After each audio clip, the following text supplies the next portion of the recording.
"Ma'am, this isn't a museum cruise." The young lieutenant's voice was crisp, dismissing the old woman at the gangway. But he had no idea he'd just turned away the one person whose hands built this warship's very soul. The pre-dawn chill of Norfolk, Virginia, seeped through the window frames of the small apartment, but Eleanor Vance was already awake. At 68, her body still moved to the precise, internal rhythm of a life spent at sea, a clock that alarms couldn't hope to command. She sat on the edge of her bed, the worn wooden floorboards cold beneath her bare feet, her posture as straight as it had been 40 years prior during morning muster. The apartment was quiet, filled with the ghosts of routine. In the narrow hallway, the wall was a gallery of a shared life, a photo of her and a handsome young sailor, both beaming in their dress whites, another of them years later, their faces weathered by sun and sea, standing on the deck of a ship. That man, her husband, David, was gone now, but his presence lingered in the scent of old spice she sometimes imagined on his side of the closet and in the neatly arranged shelves in the living room. She made her way to the kitchen, a space as compact and efficient as a ship's galley. The coffee maker gurgled, slowly dripping black coffee into a pot. Waiting on the counter was a heavy, navy blue mug, its glaze chipped at the rim, bearing the crest of the USS Sentinel. It was the only mug she used. It felt like an extension of her own hand. Atop the refrigerator, gathering a light film of dust, sat a scale model of the very same ship, a sleek Arleigh Burke-class destroyer. Beside it, a framed photo showed a younger Eleanor, her blonde hair tied back, grease on her cheek, surrounded by a team of grinning engineers in the heart of a ship's engine room. And next to that, a small, brass plaque, which she polished every Sunday, USS Sentinel, Engineering Department MCPO Eleanor Vance. Forging thunder. That morning, her routine was broken by a small notice she'd seen tacked to the bulletin board at the civilian marina where she occasionally picked up work fixing boat engines. The text was small, almost an afterthought: authorized visits with prior clearance, USS Sentinel, Pier 7. The Sentinel. Reactivated. After all these years, taken out of mothballs to serve as a floating training platform. The news sent a strange current through her. The ship wasn't just metal and wire to her, it was a living chronicle of her life. It was where she had met David, where they had weathered storms both literal and metaphorical, where she had poured her sweat, skill, and soul into every conduit and every gear. An hour later, after a bus ride across the city and a 20-minute walk, she stood before Pier 7. The sea wind cut through her simple jacket, carrying the familiar, almost sacred scent of salt, rust, and marine diesel. And there it was. The Sentinel. The gray hull, a sheer cliff of steel, rose from the dark water, its lines raw and purposeful. The bow, stern, port, starboard, it was all exactly as she remembered, a geography etched into her memory. High above the command tower, the American flag snapped smartly in the wind. Below it, the name Sentinel, painted in letters faded by time and tide. A lump formed in her throat. It was like seeing a friend she thought long buried. The air buzzed with activity.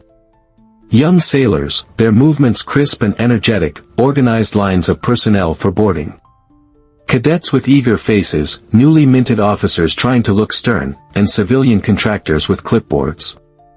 Eleanor moved forward slowly, clutching a worn, folded piece of paper in her hand, her old service ID, a relic she kept for sentiment. She didn't intend to demand anything, just to get a closer look, to perhaps speak to the officer on duty and share a moment of connection with her old home. She approached the base of the gangway, waiting for a pause in the flow of people. That's when a sharp voice cut through the air. "Can I help you, ma'am?"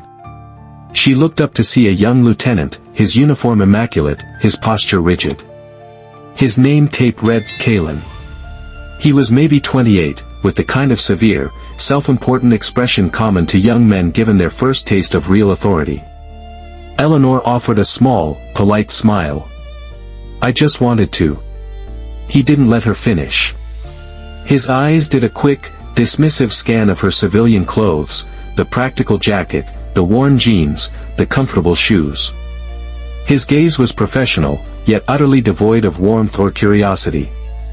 "Ma'am, this isn't a museum cruise," he said, his tone final. "This is an active naval vessel. Access is restricted to authorized personnel only." A few nearby sailors glanced over. One looked away quickly, embarrassed. Another, a young cadet, watched with open curiosity before his squad leader shot him a look. Eleanor felt a flush of heat rise in her cheeks. She was suddenly an obstacle, a piece of driftwood washed up where it didn't belong. She didn't argue, didn't try to explain the decades of her life bound up in the ship before them. The wall of procedure he had erected was as impenetrable as the ship's hull. She simply looked past him, her eyes tracing the familiar lines of the superstructure one last time, a silent, pained farewell. She nodded slowly, tucking the old ID back into her pocket. "I understand, Lieutenant." Without another word, she turned and walked away. Her shoulders were straight, her head held high, but her steps felt heavy. Behind her, the rhythmic clang of boots on the metal gangway resumed, swallowing her silent departure. Lieutenant Kalin had already forgotten her, turning his attention back to the important, official business of the day, never imagining that the quiet old woman was the very legend who had forged the thunder within his ship. For 2 days, Eleanor tried to put the incident out of her mind. She told herself it was foolish to be sentimental. A ship is a tool, not a person. But the image of the Sentinel lingered, and with it, a nagging, formless anxiety. It was the anxiety of a master craftsman who sees their masterwork in the hands of novices. On the 3rd day, she found herself drawn back to the waterfront, an unwilling satellite pulled into the ship's orbit. She kept her distance this time, standing near a stack of shipping containers, observing from the periphery. The activity on the pier was even more frantic than before. A major tactical exercise was scheduled for the week, and teams were loading specialized equipment. Men and women in technical gear moved with purpose, their voices sharp with commands. Among them, directing the loading near a large crane, she recognized Lieutenant Kalin. She had no intention of interfering. Her pride was still smarting from the dismissal. But as she watched, her expert eye, honed by a quarter-century of troubleshooting at sea, was snagged by a detail no one else seemed to notice. A team of civilian technicians was connecting a heavy-duty power cable from a shore-based generator directly to a secondary electrical panel on the ship's hull. It was clearly meant to power a new, sophisticated suite of onboard training simulators. Eleanor felt a cold knot tighten in her stomach. She knew that panel. She had helped design the original wiring schematic for it back in the 90s.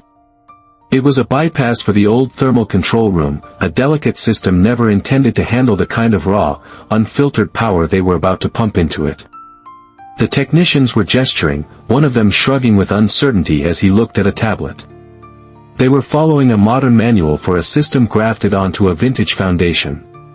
She hesitated for a full minute, her mind at war with itself. "It's not your problem anymore," one voice said. "They have engineers. They have protocols." But another, older voice, the voice of the Master Chief who knew that protocols sometimes failed and manuals were sometimes wrong, urged her forward. That voice worried for the ship, and for the young sailors on board. Duty 1. She took a breath and walked slowly, deliberately, toward the group, her expression calm and non-threatening. They didn't notice her until she was just a few feet away. "Excuse me," she said, her voice quiet but clear over the hum of the generator. The 3 men turned, surprised. "I don't mean to interrupt." She pointed a steady finger at the connection panel. "That's the old thermal bypass. If you're running a direct line without a 7B-type thermal buffer, you're going to overload the auxiliary sensors for the propulsion guidance system." The 2 technicians exchanged a confused look. The younger one frowned. "A 7B, what?" The older man, the supervisor, looked Eleanor up and down, taking in her age, her plain clothes. "Do you work for the contractor, ma'am?" "No," Eleanor replied simply. "But I know this ship. If you'll allow me, I can show you how to reroute through the redundant cooling protocol." It's safer. The younger technician crossed his arms, a smirk playing on his lips.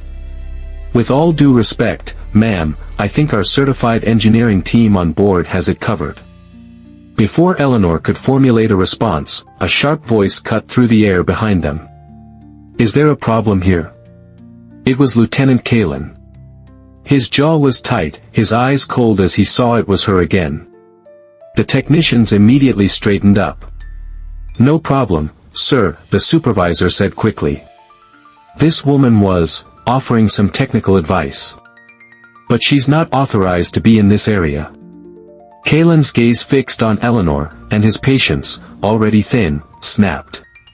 You're becoming persistent, ma'am. I made it clear on Monday that this is a restricted military operation.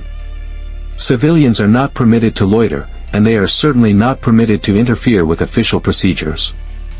His tone was louder now, drawing the attention of others on the pier. He was making an example of her. The sting of public humiliation was sharp. I understand that, Lieutenant, Eleanor said, her voice strained but level. I was only trying to help you avoid a critical mistake. Kalen took a step closer, invading her personal space. He wasn't shouting, but the icy condescension in his voice was worse than any yell. A mistake? Do you have a degree in naval engineering? Are you certified on the Mark 45 simulator systems? He paused for effect. I don't care who you used to be.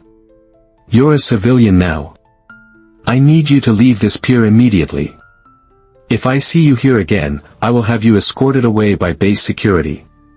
The words hung in the air, heavy and final. He had dismissed not just her warning, but her entire history, her very identity. She looked past him, at the proud hull of the Sentinel. The problem was so obvious to her, a glaring error screaming in the language of schematics and power loads. But to them, she was just a crazy old lady. She held his gaze for a long moment, then gave a single, slow nod. As you wish, Lieutenant. She turned and began the long, lonely walk back down the pier. Her back was straight, but this time, her departure felt like a retreat. Behind her, she heard Kalen speak into his radio, his voice clipped and self-satisfied. Control, this is Kalen at Pier 7. Civilian attempting to interfere with operations has been removed. Log the incident. No immediate threat. As she walked, the familiar sounds of the harbor, the cry of the gulls, the lapping of water, seemed to mock her. She had tried to speak for the ship, but the ship's new guardians were deaf. And she knew, with a certainty that chilled her to the bone, that they would soon pay the price for their ignorance. The next morning, inside the Combat Information Center, CIC, of the USS Sentinel, the air was electric with controlled tension. The cavernous, dimly lit room was the ship's nerve center, a web of glowing screens and focused minds. Admiral Morrison, a man whose calm demeanor concealed a mind as sharp as a stiletto, stood with his arms crossed, observing the exercise from a raised platform. Lieutenant Kalen stood nearby, his face a mask of concentration, coordinating communications for the simulation. Today's exercise was a critical test of the ship's newly reactivated systems and its crew. Initiate Phase 2, Kalen commanded, his voice crisp in the quiet room. Simulate hostile submarine contact, bearing 090. On the main screen, a red icon blinked into existence. Young ensigns and operators leaned into their consoles, their fingers flying across keyboards. The simulation was running flawlessly. The new, power-hungry training systems were performing above expectation, creating a hyper-realistic combat scenario. Kalen allowed himself a flicker of pride. He was proving himself capable. He was in command. The first sign of trouble was subtle. An almost imperceptible flicker of the overhead lights. Then, an operator at the navigation console frowned. Sir, I'm getting unstable readings from the auxiliary propulsion sensors. They're fluctuating. Probably a minor glitch in the simulation software, Kalen said dismissively. Ignore it and stay on task. But it wasn't a glitch. Seconds later, a high-pitched whine began to emanate from a bank of servers in the corner of the room, rapidly rising in pitch. A wave of heat washed through the CIC. The lights flickered again, more violently this time, and a distinct, acrid smell, the smell of burning ozone and melting plastic, hit the air. Then, chaos erupted. A loud bang echoed from below decks, and the entire ship shuddered. The main screens in the CIC went black, replaced by a cascade of red error messages: thermal overload, auxiliary systems failure, propulsion sensors offline. A strident, deafening alarm began to blare, its screeching cry a mechanical scream of pain. The emergency lights kicked in, casting the room in a hellish, strobing red glow. "What's happening?" Admiral Morrison's voice cut through the rising panic, calm and authoritative. I don't know, sir." Kalen stammered, his face pale, his earlier confidence shattered. He frantically tried to get a response from engineering, but his console was dead. "All stations, report." Morrison commanded, taking charge. Reports flooded in over the backup comms, each one worse than the last. Engineering reports a complete burnout of the secondary power coupling, the one powering the simulators. Damage control reports multiple electrical shorts in Deck 3, Section B. "We have a fire risk." Navigation confirms, all auxiliary propulsion sensors are fried. "We've lost fine-tuned maneuvering capability. The exercise is compromised." As a precaution, the lower compartments were evacuated. The drill was over, a catastrophic failure. The proud warship was crippled at the pier, silenced not by an enemy torpedo but by its own power. An hour later, in the unnerving quiet of the aftermath, a preliminary damage report was placed on the briefing room table in front of Admiral Morrison and a shaken Lieutenant Kalen. The Admiral read the single-page summary in silence, his expression unreadable. The technical language was clear and damning. The failure originated at the secondary electrical panel. A massive, unregulated power surge from the shore-based generator had bypassed the thermal regulators, causing a cascading overload that destroyed the sensitive auxiliary sensors connected to the propulsion system. It was precisely, exactly, the scenario the old woman had described. Admiral Morrison finally looked up from the report, his gaze locking onto his young lieutenant. The silence in the room was heavy, suffocating.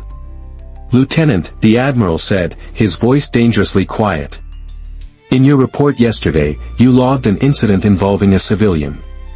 You stated there was no immediate threat." He paused, letting the words hang in the air. "Tell me everything that woman said to you." "Verbatim." Kalen swallowed hard, the blood draining from his face. The old woman's words, which he had dismissed with such arrogance, now echoed in his mind like a prophecy of doom. He was beginning to understand the true magnitude of his mistake.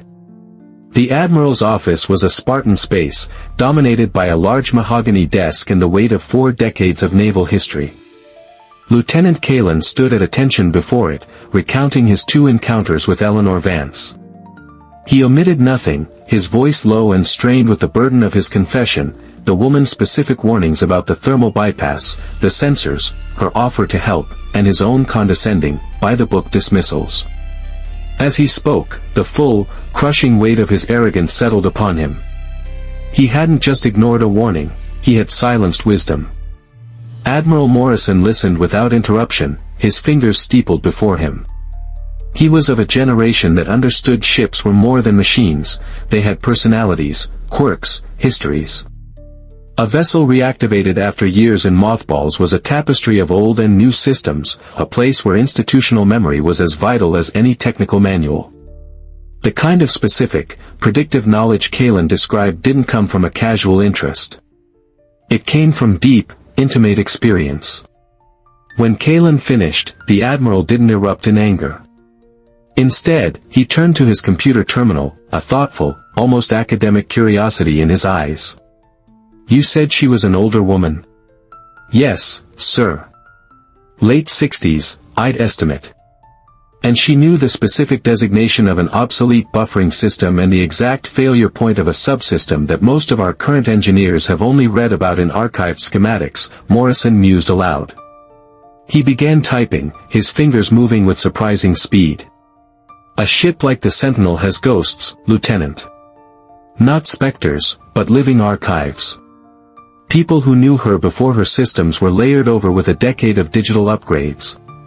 He accessed the Navy's vast personnel archives, navigating through layers of security. He pulled up the complete technical commissioning file for the USS Sentinel, dating back to its launch. The document was a dense wall of text and names, a digital ghost of the thousands of hands that had brought the ship to life. He cross-referenced it with the ship's service history, his eyes scanning for personnel who had served multiple tours specializing in propulsion and electrical systems. The search narrowed. He found a file for a chief engineer who had retired to Florida, another who had passed away. Then, he found a name that appeared again and again, linked to every major electrical refit and propulsion system overhaul the Sentinel had undergone in her first 15 years of service. The name was linked to commendations, to glowing performance reviews, to a legendary status whispered about by older mechanics. He clicked open the final file. The screen displayed a service photo of a young woman with determined eyes and a confident smile, her blonde hair escaping from under her cap. Vance, Eleanor. J. Master Chief Petty Officer, MCPO. Kalen leaned forward, his eyes wide with disbelief as the Admiral scrolled through the record. 25 years of active duty. Naval Engineering Specialist, Propulsion and Power Systems. 3 consecutive tours aboard the USS Sentinel. Awarded the Navy and Marine Corps Commendation Medal for extraordinary technical acumen and decisive action during a full propulsion failure in the North Atlantic, preventing catastrophic damage to the vessel and saving the lives of the crew. The Admiral scrolled to the bottom of the file, to a final performance review written by her last commanding officer. It read, MCPO Vance does not simply maintain systems, she communicates with them. She understands this ship's language. In a crisis, she is not a resource, she is the solution. She is, for all intents and purposes, the ship's living manual. The pieces clicked into place with the force of a physical blow. The quiet old woman, the persistent civilian, the museum-goer, was a living legend. She was the one person on Earth who could have prevented this. Admiral Morrison slowly pushed his chair back and rose to his full height. The quiet contemplation in his eyes had been replaced by a steel-hard resolve. He turned to face his lieutenant, and the full power of his command filled the room. You have your orders, Lieutenant, he said, his voice a low, intense rumble that left no room for interpretation. Find her. Bring her back. Now. The search was a frantic, humbling ordeal for Lieutenant Kalen. Eleanor Vance was a ghost in the system. Her official records listed an old, out-of-date address. There was no current phone number. For 2 agonizing hours, Kalen and his aide chased down cold leads, their anxiety mounting with every dead end. The fate of the exercise, and likely his career, rested on finding a woman he had twice dismissed with contempt. Finally, a clue emerged from an old shipmate registry. Someone mentioned she sometimes did freelance engine work at the smaller civilian marinas, the places where old wooden fishing boats went to die. Kalen went in person, his crisp uniform feeling alien and out of place among the scent of diesel, brine, and peeling paint. He found her in a covered boat slip, leaning over the exposed engine of a grimy trawler. She was wearing grease-stained overalls, a pair of reading glasses perched on her nose, her hands moving with a surgeon's focus grace as she tightened a fuel line. She was completely in her element, an artist at her workbench. He approached cautiously, his footsteps echoing on the wooden planks. Master Chief Vance, he asked, his voice hesitant. Eleanor looked up slowly, her expression unreadable. She recognized him instantly. She wiped her hands on a red rag, her gaze steady, waiting. The silence stretched, thick with unspoken words. Ma'am. Master Chief, Kalen began, the words catching in his throat. There's been an incident. On the Sentinel. It was, exactly as you predicted. He took a deep breath, forcing himself to meet her eyes. I was wrong. My arrogance compromised the ship and endangered the crew. I am here, on the Admiral's orders, to ask for your help. And, to apologize. She listened, her expression unchanging. She had known this moment would come. Not with triumph, but with a quiet, weary certainty. After a long pause, she simply nodded once. I'll get my coat. When Eleanor Vance walked up the gangway of the USS Sentinel an hour later, the atmosphere was starkly different. This time, a path cleared for her. The sailors and officers who had ignored her before now watched with a mixture of awe and apprehension. On the main deck, Admiral Morrison was waiting, flanked by a pale Lieutenant Kalin and the two shamefaced technicians from the pier. The Admiral stepped forward, extending a hand. Master Chief Vance. Welcome home. Admiral, she said, shaking his hand firmly. I never meant to cause any trouble. The trouble was ours, not yours, Morrison replied, his voice carrying across the deck for all to hear. He then turned his steely gaze to his lieutenant. Lieutenant Kalin. You have something to say. Kalin stepped forward, stood ramrod straight, and executed a flawless, formal salute. He did not look at the Admiral or the crew, but directly at Eleanor. Master Chief Vance, he said, his voice loud and clear. I publicly and unreservedly apologize for my conduct. My actions were born of ignorance, arrogance, and a failure to see past your civilian attire to the expertise within. I dismissed you, I disrespected you, and in doing so, I failed in my duty. It will not happen again. It was a complete and sincere admission, a public act of contrition that cost him dearly in pride but earned him a flicker of respect in Eleanor's eyes. She gave a slight nod of acceptance. Your apology is accepted, Lieutenant. Moments later, she was in the central control room. It was a scene of organized chaos, with damaged panels pulled open and engineers scratching their heads over diagnostic tablets. Eleanor ignored them all. She walked to the main power distribution console, the heart of the failure. She didn't look at the screens. Instead, she placed her palm flat against the cold, metal casing, closing her eyes. The engineers watched, bewildered. It was like watching a shaman commune with a spirit. The hum is wrong, she said softly, almost to herself. It's strained. She ran her fingers along a seam, her touch light. She knelt down, her old joints protesting, and peered into the tangle of wiring behind the panel. There, she said, pointing. That capacitor is a modern replacement, but it's not shielded for harmonic feedback from the older grid. And this secondary ground, it's been routed through a diagnostic port. It's bleeding energy. She identified 3 critical, invisible flaws in under a minute, problems no manual could have predicted and no software could have diagnosed. She spoke a language the ship understood. The young engineers stared, their mouths slightly agape. They were witnessing a master at work. They were in the presence of the ship's soul. The next few hours were a masterclass in naval engineering. Eleanor Vance didn't just direct the repairs, she taught. With patient authority, she guided the young engineers, explaining not just what to do, but why. She spoke of the Sentinel's personality, the quirks of its aging systems, the way the ship would talk to you through vibrations and sounds if you only knew how to listen. She had them replace the faulty capacitor with an older, more robust model she located in a long-forgotten supply locker. She personally rewired the ground loop, her hand steady and sure.